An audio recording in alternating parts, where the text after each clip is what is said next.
Hello and welcome to the Tigre.pup channel. In this video, I will be coloring this layered bob wig. If you would like to see the process of this process, then please keep watching.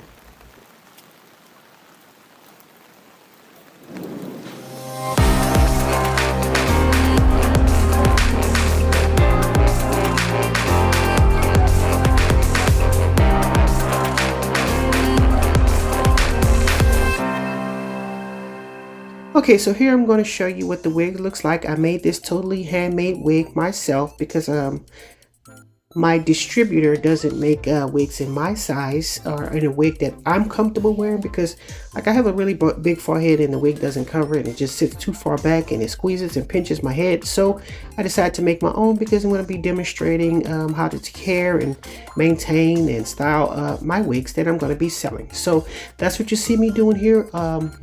I hadn't cut the lace or anything just yet. I only cut it and stuff like that. So right here I'm going in with my favorite product, which is the super glue, and I'm just going to lighten the very ends of the hair to add dimension to the hair. It's going to have dark roots, and the midchaff and the ends are going to be lightened.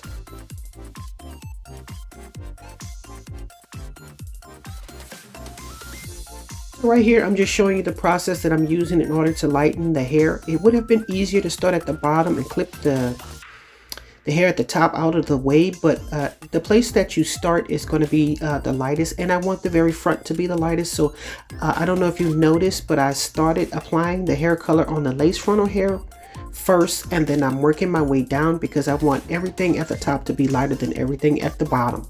So just see me working here, and yeah.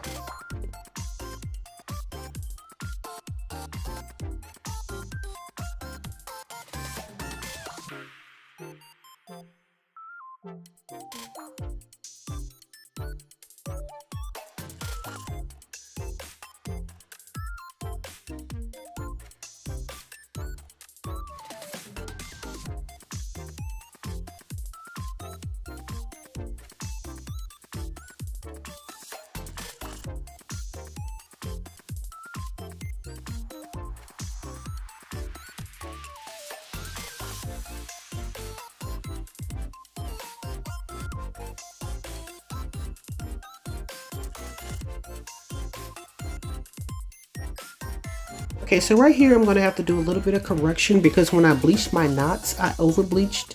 Well, it seeped, so I had to go in with a semi-permanent color.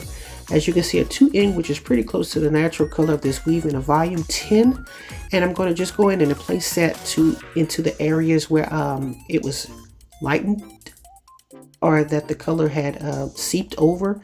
So I just need to fix that before I can move on to the next step. Okay, so right here I'm just showing you the colors that I use in order to do the actual hair.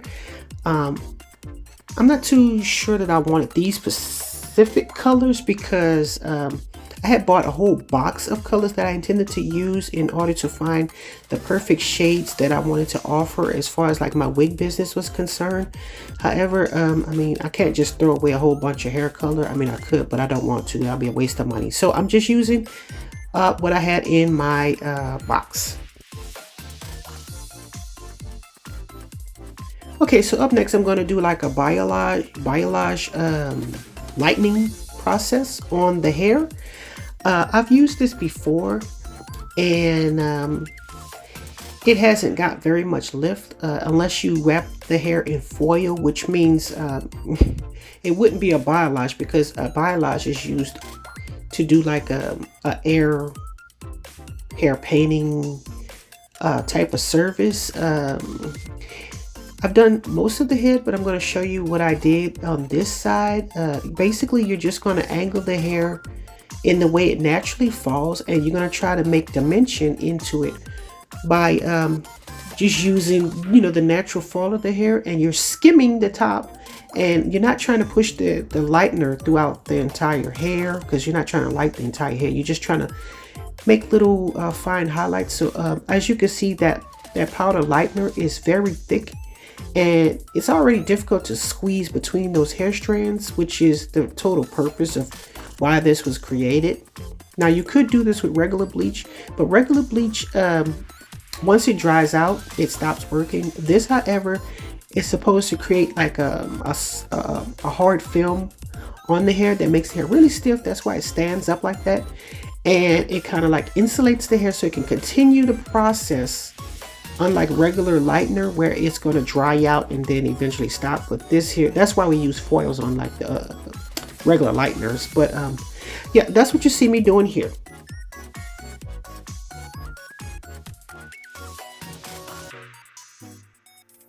Just a reminder, don't forget to like, comment, and subscribe. Thanks. Okay, so right here I'm just showing you what everything looks like so far. I don't know, I'm not sure if I did a little bit too much, because it's supposed to be dimension, you know. The light pieces are just, well, the dark pieces are just as important as the light pieces, because without the dark you have one blonde hair color, and with just the dark, then you know it's just kind of like flat and monotone. So you need the combination of both in order to get dimension and stuff like that. So I think I put a little bit too much, but like I said, it was only supposed to cover the surface of the hair, so the very bottom is left untouched. So here is the process, how it looks throughout the entire head. So I let that process, I think the max for this particular product was 50 minutes. Okay, so up next I'm going to go in with my semi-permanent hair color because it's less damaging. I felt like the sienna brown might have been too light, so I decided to add a little bit of mocha. So this is what the hair looked like before I began. This is on my canvas wig block head, and this is me trying it out so you can see, you know, what everything looks like. As you can see, it's pretty dark. It's not exactly black, it's like a very darkest brown. A very darkest brown, nice and shiny and everything. As you can see, my little layers. It's not one flat haircut. Yeah.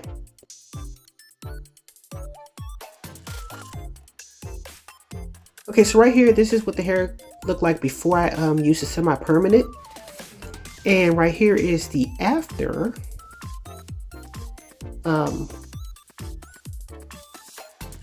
Okay, so up next is going to be the completed look. I went off camera and I added the Adore Intense Red. I'm not exactly sure why I did that, but this is the result of that application. Right here, this is a bodied look, or at least I would call it a bodied look. Yeah, so I'm just showing you what the hair color looks like, and I think a lot of people would like this particular shade. So up next I'm going to show a more straightened flat look. Yeah, so that's what I have going on here. I'm not so sure I like the straightened look. It looks a little too plain to be offering like a dramatized end look, but I mean, once I played with it a little bit, it didn't look quite as bad. Just showing you you know, the profile of what the hair color looks like.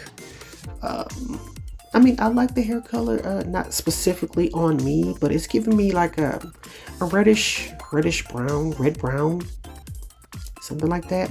Almost would think it looked burgundy, but it doesn't quite. So you'll have to let me know what you think of this in the comment section down below. Don't forget to like, comment, and subscribe. And as always, thanks for watching.